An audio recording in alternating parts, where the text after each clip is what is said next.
Hello प्यारे बच्चों, आज हम लोग प्रश्नावली 1.1 के दूसरे प्रश्न को कक्षा 10 के प्रश्नावली 1.1 के दूसरे प्रश्नों को सॉल्व कर रहे हैं। देखिए इसमें क्वेश्चन क्या कर रहा है कि दर्शाइए कि कोई भी धनात्मक विषम पूर्णांक 6q+1 या 6q+3 या 6q+5 के रूप का होता है। तो हमें ये समझना है कि वो कौन सा धनात्मक पूर्णांक है जो इस रूप का होता है। तो आप अभी पीछे पढ़े हैं कि यूक्लिड विभाजन प्रमेय का, तो हल में हम लोग यहाँ लिखेंगे यूक्लिड विभाजन प्रमेय का, यूक्लिड विभाजन प्रमेयिका से। तो प्रमेयिका का जो फार्मूला था आप लोगों ने पीछे पढ़ा था कि जो था a b into Q plus R, ठीक है।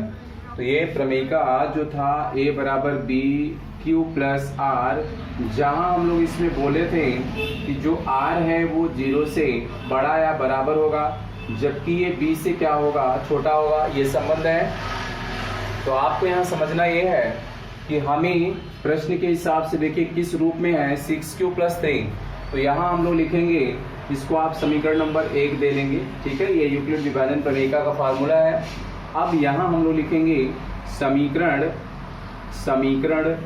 1 में b बराबर क्या रखने पर, देखिए इस रूप को अगर तुलना आप करेंगे तो यहाँ b बराबर 6 रखने पर, तो b की जगह पे आपको क्या रखना है, 6। तो आप जब b की जगह पर 6 रखेंगे तो ये संबंध क्या निकल के आएगा, a बराबर आप लिखोगे 6q+r, जहां आप यहाँ दिखाओगे कि जो r का वैल्यू है वो किसके बराबर है। तो यहाँ दिखाएंगे कि r बड़ा है किससे, 0 से या 0 के बराबर। तो यहाँ पर देख पाएंगे कि जो 6 है, 6 से r क्या है, छोटा है। तो इसमें हम देखेंगे कि r का जो मान ज्ञात हो रहा है, तो यहाँ हम लोग लिख पाएंगे r = 0, 1, 2, 3, 4 और 5, क्योंकि 6 से ये r जो है वो क्या है, छोटा है, जबकि 0 के बराबर या 0 से बड़ा है। इसलिए हमें जो r का मान प्राप्त हुआ है 0, 1, 2, 3, 4, 5 तक। तो अब हम लोग इसी समीकरण से मान को प्राप्त करेंगे कि सभी समीकरण में इस बारी बारी मान को रखेंगे। यहाँ लिखेंगे समीकरण 1 में r = 0 रखने पर, तो ध्यान देंगे r बराबर जब रखेंगे आप यहाँ से, तो हमें क्या मिल पाएगा, a बराबर 6q+0।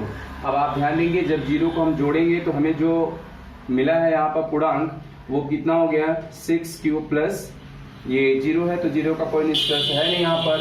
अब लोग हम यहाँ पर दिखा पाएंगे, चूंकि यानी इस पे आप लिखिएगा, चूंकि 6q 2 से विभाज्य है, 2 से विभाज्य है, इसलिए ये क्या हो जाएगा, समपूर्णांक है। 2 से विभाज्य है इसलिए 6q समपूर्णांक है। तो ध्यान देंगे यहाँ पर, इसको आपने समपूर्णांक क्यों कहा, जरा ध्यान से समझेंगे। क्योंकि हम जानते हैं कि अगर ये 6 से गुणा है, तो ये अगर किसी भी संख्या में अगर आप सम संख्या से गुणा करेंगे तो निश्चित रूप से जो पूर्णांक होगा वो सम संख्या ही होगा, और जब वो 2 से विभाजित है तो उसको हम क्या कहेंगे, समपूर्णांक कहेंगे। अभी हमने यहाँ पर r का मान केवल 1 रखा है, इसी प्रकार आपको r का मान समीकरणों में बारी बारी से रखना है। ध्यान दीजिएगा बात को, 6q को हमने क्या कहा है, समपूर्णांक। अब अगर हम आगे की बात करें तो देखिए इसी मान को हम लोग फिर से वहां पे रखेंगे, r बराबर 0, 1, 2, 3, 4, 5, पांचों मान को रखेंगे। अब आगे आप देखेंगे यहाँ से समीकरण 1 में क्या रखने पर, r बराबर 1 रखने पर, आप लोग वीडियो को रोक करके आप वहां पे देख लीजिएगा। पुनः हम लोग लिखेंगे यदि, देखिए यदि r बराबर 1 हो तो, यदि r बराबर 1 हो तो a बराबर क्या मिलेगा हमें, b का मान क्या था, 6 था, 6q+1। अब ध्यान देंगे यहाँ लिखेंगे जो 2 से विभाज्य नहीं है, जो 2 से विभाज्य नहीं है। अब आप ये सोचेंगे कि ये 2 से विभाज्य कैसे जानेंगे कि ये है कि नहीं है। हम यहाँ देख पाएंगे कि हमने इसको क्या कहा था, 6q को हमने कहा था कि ये सम है। अब इसमें एक जुड़ा है, आपको ये समझना है q क्या है, कोई पूर्णांक है। यदि इसमें एक को हम प्लस करेंगे तो जब ये सम है तो ये एक जोड़ने पर निश्चित रूप से जो होगा वो विषम होगा। अब जब वो विषम होगा तो ये दो से क्या होगा, विभाजित नहीं होगा। और जब ये विभाजित नहीं होगा तो इसको हम लिखेंगे अतः, देखिए अतः 6q + 1 विषम पूर्णांक है, विषम पूर्णांक है। ठीक, ये आपने लिखा यहाँ पर विषम पूर्णांक है। अभी आपको r बराबर क्या रखना बाकी है, अभी हमने आपको यहाँ पर बताया कि जो r का मान है 0, 1, 2, 3, 4, 5 तक रखना है। पुनः आएंगे फिर लिखेंगे यदि r = 2 हो तो, ध्यान दीजिएगा r = 2 हो तो निष्कर्ष क्या मिलेगा, a बराबर मान इसमें रखेंगे 6q + 2। अब बताइए ये क्या है, थोड़ा सा हम ज्यादा लिखेंगे नहीं, यहाँ पर आप समझ लेंगे कि 6q को आपने कहा था कि ये धन पूर्णांक है, यानी सम पूर्णांक है। तो जब ये सम है तो किसी भी सम संख्या में अगर आप दो को जोड़ेंगे तो निश्चित रूप से वो क्या मिलेगा, सम। अर्थात ये सम जब है तो ये दो से क्या होगा, विभाज्य। यहाँ आप लिख पाएंगे जो दो से विभाज्य है।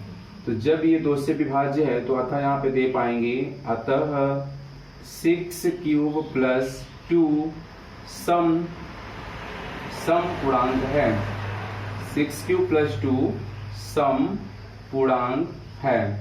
अब ध्यान दीजिएगा यहाँ से r = 2 हम लोगों ने ले लिया। अभी हमको कितना बाकी है, 3, 4, 5 बाकी है। अब यहाँ पे फिर से हम लोग लिखेंगे यदि r = 3 हो तो, यदि r = 3 होगा, मान डायरेक्ट रख रहे हैं देखिए, तो a = मिलेगा 6q + 3। ध्यान दीजिएगा 6q + 3, अगर इसको सम कहें तो विषम जोड़ेंगे तो क्या मिलेगा, विषम। अर्थात यहाँ हम लिख देते हैं डायरेक्ट, ये क्या हो जाएगा, विषम पूर्णांक। अब ध्यान दीजिएगा आप क्या क्या विषम पूर्णांक मिला है जरा गौर करेंगे। ये चीज देखिए 6q + 1 क्या है, विषम पूर्णांक, और 6q + 3 क्या है, विषम पूर्णांक। अब आप वीडियो को रोक करके इसको आप अपना कॉपी में नोट्स कर लेंगे, फिर आगे को आप देखेंगे। ठीक है, अब इतनी चीजों को आगे हम बता रहे हैं, यहाँ पे नोट कर लीजिएगा कि दो चीज आपका मिल चुका है, 6q + 1 ये और 6q + 3। देखिए दो चीजें क्या है यहाँ पर, विषम पूर्णांक, जबकि 6q + 2 क्या है, सम पूर्णांक। इसके पहले जो हमने एक निकाला था वो 6q था, उसको भी हमने क्या कहा था, सम पूर्णांक। तो अब यहाँ पे हमारा बचा है 4 और 5, इसको भी रख करके आपको दिखाते हैं, या इसी में आप समझ लीजिए। यदि हम यहाँ पर, चलिए हल करते हैं, दिखाएं। वीडियो को रोक करके आप लोग नोट्स बना लेंगे क्योंकि यहाँ पर थोड़ा सा लंबा क्वेश्चन है इसको हल करने में। अब पुनः हम लोग फिर से आएंगे r बराबर क्या, 4 रखने पर। ठीक, तो r बराबर 4 रखेंगे तो a = क्या मिलेगा, 6q + 4। अब बताइए ये क्या है, अगर हमने कहा था कि 6q सम है तो इसमें हम 4 जो जोड़ रहे हैं वो सम संख्या है, तो निश्चित रूप से क्या होगा, सम। तो यहाँ आप लिखोगे सम पूर्णांक है। सम पूर्णांक क्यों है, क्योंकि हम किसी भी संख्या में अगर सम जोड़ेंगे तो वो सम पूर्णांक ही मिलेगा। फिर एक लाइन लास्ट है यहाँ से, यदि r = 5 हो तो आपको क्या मिलेगा, a = 6q + 5। अब आप समझ सकते हैं कि अगर ये सम है और विषम जोड़ रहे हैं तो ये क्या हो जाएगा, विषम, क्योंकि ये दो से विभाज्य नहीं होगा, तो ये दो विषम पूर्णांक है। अब नीचे आप लिखेंगे अतः 6q + 1, आपको भी दिखाए थे हम इसके पहले, 6q + 1 और 6q + 3 और 6q + 5 क्या है, मानी कोई भी जो धन पूर्णांक है किस रूप में होगा, 6q + 1, 6q + 3 और 6q + 5 के रूप का होगा। ठीक है, अतः यहाँ पे आपको ये लिख लेना चाहिए, अतः जो धन पूर्णांक कहा था वहां पे अतः पूर्णांक। ठीक है, कोई भी धनात्मक पूर्णांक जो होगा 6q + 1, 6q + 3, 6q + 5 के रूप का होगा। क्लियर हुआ यहाँ पे, क्योंकि इसमें आपने और भी मान निकाला था, कौन कौन सा, 6q ये सम था, +2 करेंगे तो भी सम होगा, और 6q + 4 था वो भी सम होगा। तो 3 स्थिति यहाँ पे सम आया है और 3 विषम आया है। तो उम्मीद करते हैं कि आप सबको क्वेश्चन समझ में आया होगा। अगर आपको अच्छे से समझ में आया होगा तो आप लोग निश्चित रूप से चैनल को सब्सक्राइब करेंगे, जिससे आपको नोटिफिकेशन पहले मिले और आप आगे की तैयारी को कर पाएंगे। तो आज के लिए यहीं तक।